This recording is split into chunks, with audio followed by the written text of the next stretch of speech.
जब कभी दुनिया के सबसे प्रभावशाली एंटरप्रेन्योर्स का नाम लिया जाता है तो उसमें कोई और नाम हो ना हो, एक नाम ज़रूर आता है और वो नाम है स्टीव जॉब्स का। एप्पल कंपनी के को फाउंडर इस अमेरिकी को दुनिया सिर्फ एक सक्सेसफुल एंटरप्रेन्योर, इन्वेंटर और बिजनेसमैन के रूप में ही नहीं जानती है, बल्कि उन्हें वर्ल्ड के अग्रणी मोटिवेटर्स और स्पीकर्स में भी गिना जाता है। और आज आपके साथ good quality Hindi articles share करने की अपनी कमिटमेंट को पूरा करते हुए हम boltikahani.com पर स्टीव जॉब्स की अब तक की one of the best speech stay hungry stay foolish Hindi में शेयर कर रहे हैं। ये स्पीच उन्होंने स्टैनफोर्ड यूनिवर्सिटी के कॉन्वोकेशन सेरेमनी यानी दीक्षांत समारोह में 12 जून 2005 को दी थी। आज वर्ल्ड की सबसे बेहतरीन यूनिवर्सिटीज़ में से एक के दीक्षांत समारोह में शामिल होने पर मैं खुद को गौरवान्वित महसूस कर रहा हूँ। मैं आपको एक सच बात बता दूँ, मैं कभी किसी कॉलेज से पास नहीं हुआ और आज पहली बार मैं किसी कॉलेज ग्रेजुएशन सेरेमनी के इतना करीब पहुँचा हूँ। आज मैं आपको अपने जीवन की 3 कहानियाँ सुनाना चाहूँगा। ज़्यादा कुछ नहीं, बस 3 कहानियाँ। मेरी पहली कहानी डॉट्स कनेक्ट करने के बारे में है। रीड कॉलेज में दाखिला लेने के 6 महीने के अंदर ही मैंने पढ़ाई छोड़ दी, पर मैं उसके 18 महीने बाद तक वहाँ किसी तरह आता जाता रहा। तो सवाल उठता है कि मैंने कॉलेज क्यों छोड़ा। एक्चुअली इसकी शुरुआत मेरे जन्म से पहले की है। मेरी बायोलॉजिकल मदर एक यंग अविवाहित ग्रेजुएट स्टूडेंट थी और वो मुझे किसी और को अडॉप्शन के लिए देना चाहती थी, पर उनकी एक ख्वाहिश थी कि कोई कॉलेज ग्रेजुएट ही मुझे अडॉप्ट करे। सब कुछ बिल्कुल सेट था और मैं एक वकील और उसकी वाइफ के द्वारा अडॉप्ट किए जाने वाला था कि अचानक उस कपल ने अपना विचार बदल दिया और डिसाइड किया कि उन्हें एक लड़की चाहिए। इसीलिए तब आधी रात को मेरे पेरेंट्स, जो तब वेटिंग लिस्ट में थे, को कॉल करके बोला गया कि हमारे पास एक बेबी बॉय है, क्या आप उसे गोद लेना चाहेंगे? और उन्होंने झट से हाँ कर दी। बाद में मेरी बायोलॉजिकल मदर को पता चला कि मेरी माँ कॉलेज पास नहीं है और पिता तो हाई स्कूल पास भी नहीं है। इसीलिए उन्होंने अडॉप्शन पेपर्स साइन करने से मना कर दिया। पर कुछ महीनों बाद मेरे होने वाले पेरेंट्स के मुझे कॉलेज भेजने के आश्वासन के बाद वो मान गई। तो मेरी ज़िंदगी की शुरुआत कुछ इस तरह हुई और 17 साल बाद मैं कॉलेज गया। पर गलती से मैंने स्टैनफोर्ड जितना ही महंगा कॉलेज चुन लिया। मेरे वर्किंग क्लास पेरेंट्स की सारी जमा पूंजी मेरी पढ़ाई में जाने लगी। 6 महीने बाद मुझे इस पढ़ाई में कोई वैल्यू नहीं दिखी। मुझे कुछ आइडिया नहीं था कि मैं अपनी ज़िंदगी में क्या करना चाहता हूँ और कॉलेज मुझे किस तरह से इसमें हेल्प करेगा। और ऊपर से मैं अपनी पेरेंट्स की जीवन भर की कमाई खर्च करता जा रहा था। इसीलिए मैंने कॉलेज ड्रॉप आउट करने का निर्णय लिया और सोचा जो होगा अच्छा होगा। उस समय तो ये सब कुछ मेरे लिए काफ़ी डरावना था, पर जब मैं पीछे मुड़कर देखता हूँ तो मुझे लगता है कि ये मेरी ज़िंदगी का सबसे अच्छा डिसीजन था। जैसे ही मैंने कॉलेज छोड़ा, मेरे ऊपर से ज़रूरी क्लासेस करने की बाध्यता ख़त्म हो गई और मैं चुपचाप सिर्फ अपने इंटरेस्ट की क्लासेस करने लगा। ये सब कुछ इतना आसान नहीं था। मेरे पास रहने के लिए कोई रूम नहीं था, इसीलिए मुझे दोस्तों के रूम में फ़र्श पे सोना पड़ता था। मैं कोक की बोतल को लौटाने से मिलने वाले पैसों से खाना खाता था। मैं हर संडे 7 मील पैदल चलकर हरे कृष्ण टेम्पल जाता था ताकि कम से कम हफ्ते में 1 दिन पेट भर खाना खा सकूं। ये मुझे काफ़ी अच्छा लगता था। मैंने अपनी लाइफ में जो भी अपनी क्यूरियोसिटी और इंट्यूशन की वजह से किया, वो बाद में मेरे लिए प्राइसलेस साबित हुआ। Let me give an example. उस समय रीड कॉलेज शायद दुनिया की सबसे अच्छी जगह थी जहाँ कैलीग्राफी सिखाई जाती थी। पूरे कैंपस में हर एक पोस्टर, हर एक लेबल बड़ी खूबसूरती से हाथों से कैलीग्राफ किया होता था। चूँकि मैं कॉलेज से ड्रॉप आउट कर चुका था, इसलिए मुझे नॉर्मल क्लासेस करने की कोई ज़रूरत नहीं थी। मैंने तय किया कि मैं कैलीग्राफी की क्लासेस करूँगा और इसे अच्छी तरह से सीखूँगा। मैंने सेरिफ और सैंस सेरिफ टाइप फेसेस के बारे में सीखा, अलग अलग लेटर कॉम्बिनेशन के बीच में स्पेस वेरी करना और किसी अच्छी टाइपोग्राफी को क्या चीज़ अच्छा बनाती है, ये भी सीखा। ये खूबसूरत था, इतना आर्टिस्टिक था कि इसे साइंस द्वारा कैप्चर नहीं किया जा सकता था। और ये मुझे बेहद अच्छा लगता था। उस समय ज़रा सी भी उम्मीद नहीं थी कि मैं इन चीज़ों का यूज़ कभी अपनी लाइफ में करूँगा। लेकिन जब 10 साल बाद हम पहला मैकिंटोश कंप्यूटर बना रहे थे, तब मैंने इसे मैक में डिज़ाइन कर दिया और मैक खूबसूरत टाइपोग्राफी युक्त दुनिया का पहला कंप्यूटर बन गया। अगर मैंने कॉलेज से ड्रॉप आउट नहीं किया होता तो मैक में कभी मल्टीपल टाइपफेसेस या प्रोपोर्शनली स्पेस्ड फॉन्ट्स नहीं होते, और क्योंकि विंडोज़ ने मैक की कॉपी की थी तो शायद किसी भी पर्सनल कंप्यूटर में ये चीज़ें नहीं होती। अगर मैंने कभी ड्रॉप आउट ही नहीं किया होता तो मैं कभी कैलीग्राफी की वो क्लासेस नहीं कर पाता, और फिर शायद पर्सनल कंप्यूटर्स में जो फॉन्ट्स होते हैं वो होते ही नहीं। ऑफ कोर्स जब मैं कॉलेज में था तब भविष्य में देखकर इन डॉट्स को कनेक्ट करना इम्पॉसिबल था, लेकिन 10 साल बाद जब मैं पीछे मुड़कर देखता हूँ तो सब कुछ बिल्कुल साफ नज़र आता है। आप कभी भी फ्यूचर में झांककर डॉट्स कनेक्ट नहीं कर सकते, आप सिर्फ पास्ट देखकर ही डॉट्स कनेक्ट कर सकते हैं। इसीलिए आपको यकीन करना होगा कि अभी जो हो रहा है वो आगे चलकर किसी न किसी तरह आपके फ्यूचर से कनेक्ट हो जाएगा। आपको किसी न किसी चीज़ में विश्वास करना ही होगा, अपने गट्स में, अपनी डेस्टिनी में, अपनी ज़िंदगी या फिर अपने कर्म में।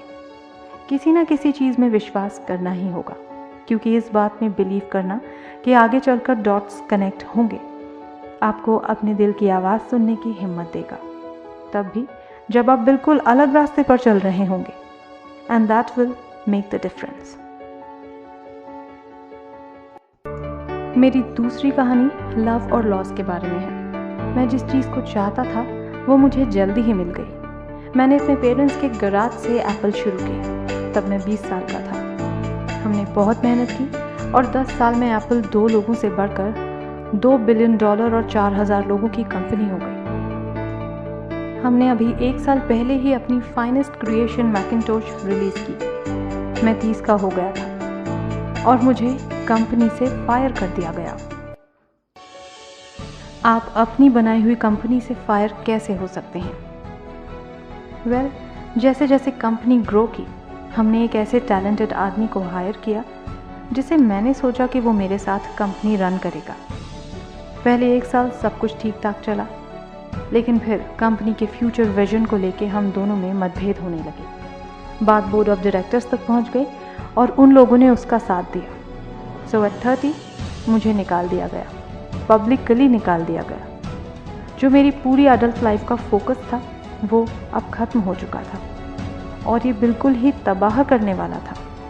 मुझे सचमुच अगले कुछ महीनों तक समझ ही नहीं आया कि मैं क्या करूं। मुझे महसूस हुआ कि ये सब कुछ इतनी आसानी से एक्सेप्ट करके मैंने अपने पहले के जनरेशन के एंटरप्रेन्योर्स को नीचा दिखाया है। मैं डेविड पकार्ड और बॉब नॉइस से मिला, उनसे सब कुछ ऐसे हो जाने पर माफ़ी मांगी। मैं एक बहुत बड़ा पब्लिक फेलियर था। एक बार तो मैंने वैली छोड़कर जाने की भी सोची, पर धीरे धीरे मुझे एहसास हुआ कि मैं जो काम करता हूँ उसके लिए मैं अभी भी पैशनेट हूँ। एप्पल में जो कुछ हुआ उसकी वजह से मेरे पैशन में ज़रा भी कमी नहीं आई है। मुझे रिजेक्ट कर दिया गया है, पर मैं अभी भी अपने काम से प्यार करता हूँ। इसीलिए मैंने फिर से शुरुआत करने की सोची।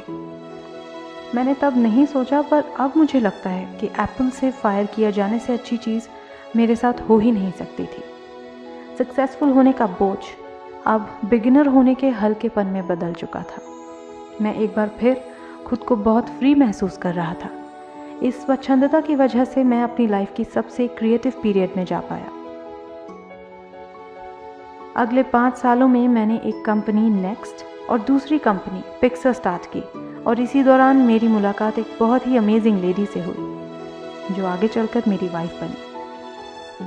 पिक्सर ने दुनिया की पहली computer animated movie toy story बनाई और इस वक्त ये दुनिया का सबसे सफल एनिमेशन स्टूडियो है। एप्पल ने एक अप्रत्याशित कदम उठाते हुए नेक्स्ट को खरीद लिया और मैं एप्पल में वापस चला गया। आज एप्पल नेक्स्ट द्वारा डेवलप की गई टेक्नोलॉजी यूज़ करती है। अब लॉरेन और मेरा एक सुंदर सा परिवार है। मैं बिल्कुल श्योरिटी के साथ कह सकता हूँ कि अगर मुझे एप्पल से नहीं निकाला गया होता तो मेरे साथ ये सब कुछ नहीं होता। ये एक कड़वी दवा थी, पर शायद पेशेंट को इसकी ज़रूरत थी। कभी कभी ज़िंदगी आपको इसी तरह ठोकर मारती है। अपना विश्वास मत खोइए। मैं यकीन के साथ कह सकता हूँ कि मैं सिर्फ इसीलिए आगे बढ़ता गया क्योंकि मैं अपने काम से प्यार करता था। I loved my work. आप रियली क्या करना पसंद करते हैं यह आपको जानना होगा। जितना अपने लव को फाइंड करना ज़रूरी है, उतना ही उस काम को ढूंढना ज़रूरी है जिसे आप सचमुच इंजॉय करते हो।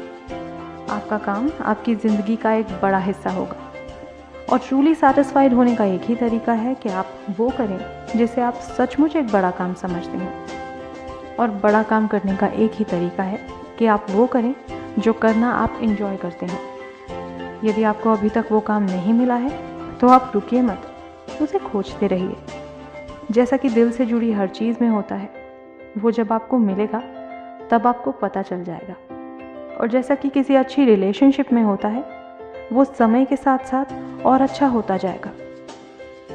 इसीलिए खोजते रहिए, रुकिए मत। मेरी तीसरी कहानी डेथ के बारे में है। जब मैं 17 साल का था तो मैंने एक कोट पढ़ा जो कुछ इस तरह था: यदि आप हर रोज़ ऐसे जिएं जैसे कि ये आपकी ज़िंदगी का आखिरी दिन है, तो आप किसी ना किसी दिन सही साबित हो जाएंगे। इसने मेरे दिमाग पर एक इम्प्रेशन बना दी और तब से पिछले 33 सालों से मैंने हर सुबह उठकर शीशे में देखा है और खुद से एक सवाल किया है, अगर ये मेरी ज़िंदगी का आखिरी दिन होता तो क्या मैं आज वो करता जो मैं करने वाला हूँ? और जब भी लगातार कई दिनों तक जवाब नहीं होता है, मैं समझ जाता हूँ कि कुछ बदलने की ज़रूरत है। इस बात को याद रखना कि मैं बहुत जल्द मर जाऊँगा मुझे अपनी लाइफ के बड़े डिसीजंस लेने में सबसे ज़्यादा मददगार होता है। क्योंकि जब एक बार डेथ के बारे में सोचता हूँ, तब सारी एक्सपेक्टेशंस, सारा प्राइड, फेल होने का डर, सब कुछ गायब हो जाता है और सिर्फ वही बचता है जो वाकई ज़रूरी है। इस बात को याद करना कि एक दिन मरना है किसी चीज़ को खोने के डर को दूर करने का सबसे अच्छा तरीका है। आप पहले से ही नंगे हैं, ऐसा कोई रीज़न नहीं है कि आप अपने दिल की ना सुने। करीब 1 साल पहले पता चला कि मुझे कैंसर है। सुबह 7:30 बजे मेरा स्कैन हुआ जिसमें साफ साफ दिख रहा था कि मेरे पैनक्रियाज में ट्यूमर है। मुझे तो पता भी नहीं था कि पैनक्रियाज क्या होता है। डॉक्टर ने लगभग यकीन के साथ बताया कि मुझे एक ऐसा कैंसर है जिसका इलाज संभव नहीं है और अब मैं बस 3 से 6 महीने का मेहमान हूँ। डॉक्टर ने सलाह दी कि मैं घर जाऊँ और अपनी सारी चीज़ें व्यवस्थित कर लूँ, जिसका इनडायरेक्ट मतलब होता है आप मरने की तैयारी कर लीजिए। इसका मतलब कि आप कोशिश करिए कि आप अपने बच्चों से जो बातें अगले 10 साल में करते वो अगले कुछ ही महीनों में कर लीजिए। इसका ये मतलब होता है कि आप सब कुछ सुव्यवस्थित कर लीजिए कि आपके बाद आपकी फैमिली को कम से कम परेशानी हो। इसका ये मतलब होता है कि आप सबको गुड बाय कर दीजिए।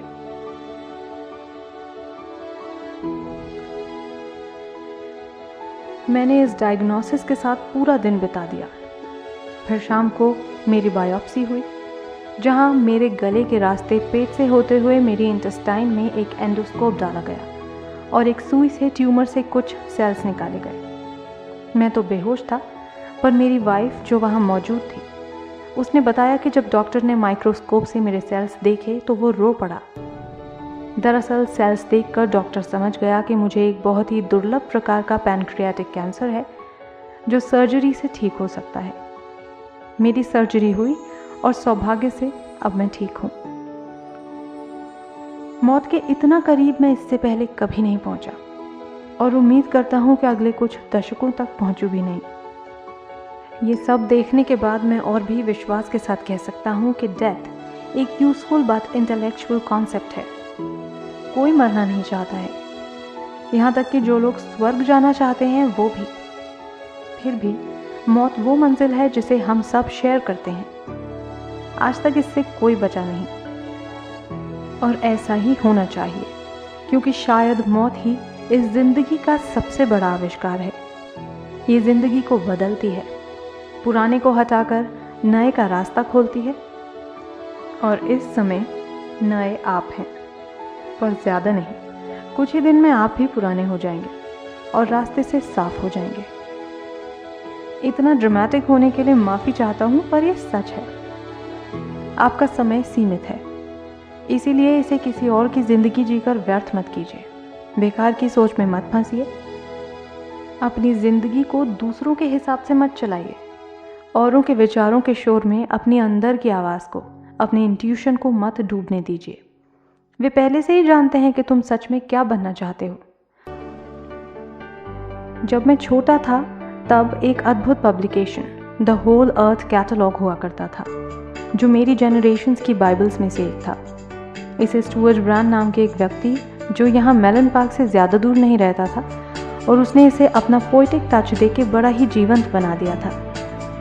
ये 60 के दशक की बात है, जब कंप्यूटर और डेस्कटॉप पब्लिशिंग नहीं हुआ करती थी। पूरा कैटलॉग टाइपराइटर्स, सिजर्स और पोलराइड कैमरास की मदद से बनाया जाता था। वो कुछ ऐसा था मानो गूगल को एक बुक के फॉर्म में कर दिया गया हो, वो भी गूगल के आने के 35 साल पहले। वो एक आदर्श था, अच्छे टूल्स और महान विचारों से भरा हुआ था। स्टुअर्ट और उनकी टीम ने द होल अर्थ कैटलॉग के कई इश्यूज निकाले और अंत में एक फाइनल इश्यू निकाला। ये 70 के दशक का मध्य था और तब मैं आपके जितना था। फाइनल इशू के बैक कवर पे प्रातःकाल का किसी गांव की सड़क का दृश्य था। वो कुछ ऐसी सड़क थी जिस पे यदि आप एडवेंचरस हों तो किसी से लिफ्ट मांगना चाहेंगे, और उस पिक्चर के नीचे लिखा था, स्टे हंग्री, स्टे फूलिश। ये उनका फेयरवेल मैसेज था जब उन्होंने साइन ऑफ किया, स्टे हंग्री, स्टे फूलिश। और मैंने अपने लिए हमेशा यही विश किया है। और अब जब आप लोग यहाँ से ग्रेजुएट हो रहे हैं तो मैं आपके लिए भी यही विश करता हूँ, stay hungry, stay foolish. Thank you all very much.